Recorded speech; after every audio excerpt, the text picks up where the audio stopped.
Today we're going to go from this to this. Yes, we are doing a house makeover today, and you can do this too, whether you're thinking of selling your house, or maybe you're going to buy an investment property and flip it or rent it out, or you just want to improve your house and make it look a heck of a lot better. You can absolutely give your house a facelift and it will yield a much higher sales price when it sells. Even though it may be a hot seller's market, buyers want new, clean, modern, move-in condition. So you're not going to get nearly as high of a sales price if your house kind of looks like this. Wouldn't you rather have buyers competing for your home, willing to pay top dollar? I know that you would, but you probably think that it's way too much effort, it's not worth the investment, and it's not going to have a big enough ROI to make it worth the time and effort. Well, come along with me as today I show you how we went from this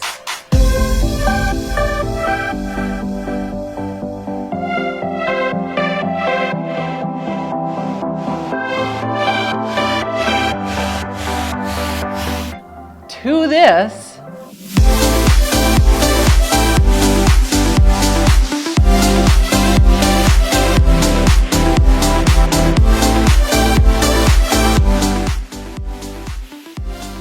How long it took, how much it cost, what the original value of the home was, and what it's worth in its after repaired condition. So let's go take a look.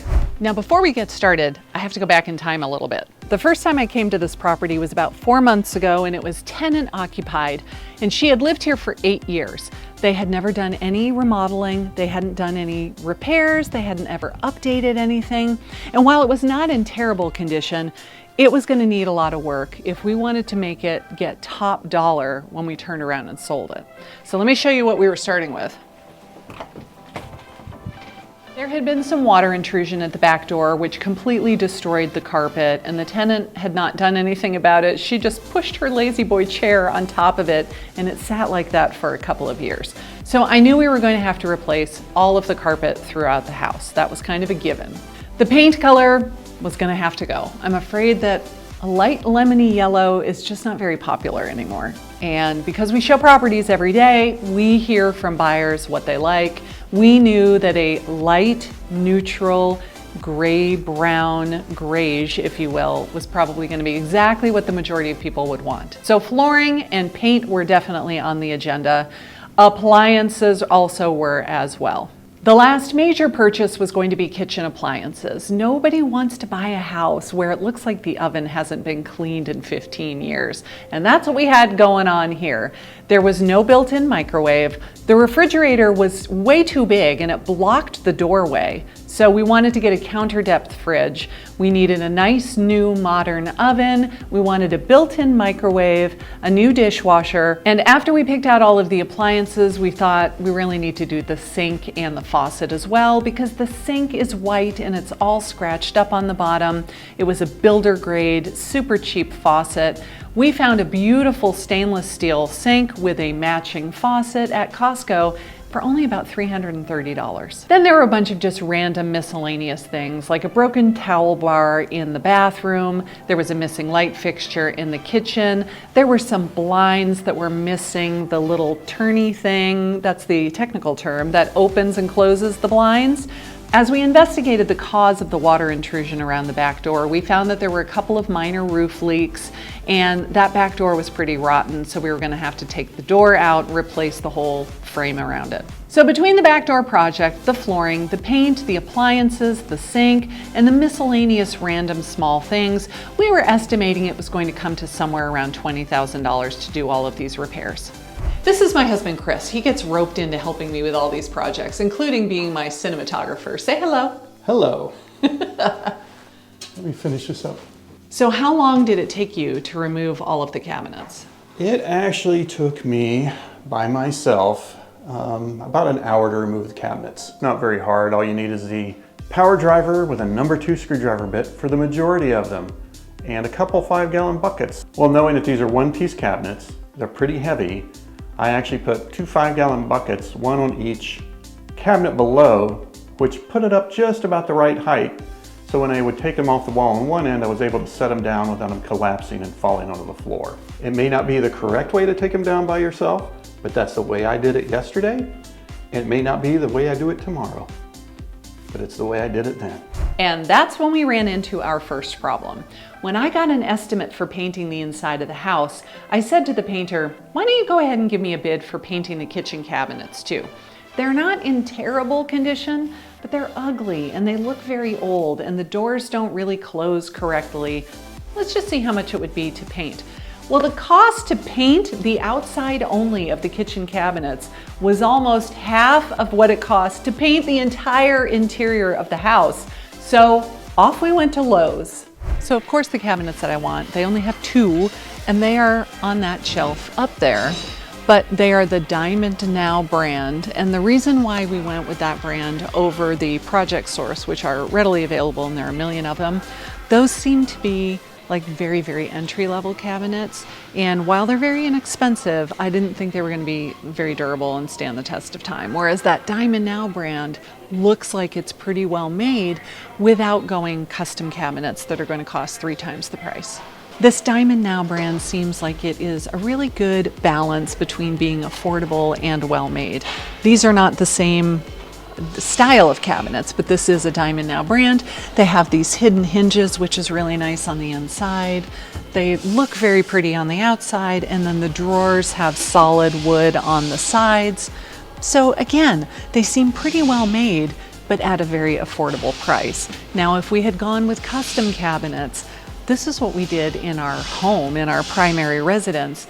And while they turned out absolutely stunning and beautiful, cheap they were not. We were planning on putting down LVP flooring, luxury vinyl plank, which is essentially linoleum, but instead of being in a big long roll, it's now in planks. It's a lot more like laminate, very durable and waterproof, which is a big deal when it comes to wood flooring. This is much more resistant to water. The downside is we were going to do it ourselves. And let's face it, getting up and down 100 times a day is not quite so easy as it used to be. So while we wanted to do it throughout the entire house, to pay somebody else to do it for us was going to double or even triple the price. So in the end, we decided we were going to do it at the entryway and at the back door and the kitchen and the laundry room, and we were just going to do carpet everywhere else. It just so happens that we stopped by Lowe's when we were buying other things, and they were running a great special where they would install the carpet for free if you bought the carpet with them, and we were like, ding, ding, ding, we have a winner. Now, if you're going to sell your house, I don't recommend replacing carpet. Carpet is not that desirable to buyers anymore. Quite frankly, a lot of people like hardwood floors, solid floors, LVP, anything that is not carpet because of allergies and because it's easier to clean. But because this was going to be a rental property, I was okay with replacing it with carpet just in the bedroom areas, knowing that if it only lasted 5 to 7 years, I was okay with that. Now, painting is a very simple DIY project, and again, I was looking for speed. We could have done it completely ourselves, but it probably would have taken a week or even longer for a house this size. Instead, I opted to hire it out. Let some pros come in and get it done in just a couple of days. That way, it doesn't drag on for months and months. So now let's get down to the nitty-gritty. How long did it take? And did we come in under budget or go over budget? I'm very excited to say that by hiring out the parts that I thought was going to take longer to the pros and doing a little bit of the work ourselves, we were able to turn this around in less than 6 weeks. This is wonderful because it means that we only had to make one mortgage payment before we found a renter to move in, and we were able to minimize the amount of time that the house sat empty. Now, if you're hiring out all of the pieces, it could take up a little bit longer because of their availability, or it could even take less time because they're just faster at it than home improvement DIYers like us. Now, I need to remind you, you have to look at your county and city ordinances and find out which things are required to be done by an electrician or a plumber or somebody with a license. We knew exactly which things we were able to do ourselves and which things we were going to have to hire out, like calling in a licensed electrician. That was not something that we were going to do ourselves. But let's just take a minute to see what a huge difference it makes. Look at the before photos and look at the after photos. Which property would you buy if you were in the market to look for a new house? If your goal is to sell for as much money as possible, you're going to want to do some of these updates. Now, your home may be immaculately clean and it may be very well maintained and there could be nothing wrong with it. But if the kitchen looks 20 years old, you're just not going to get top dollar for it.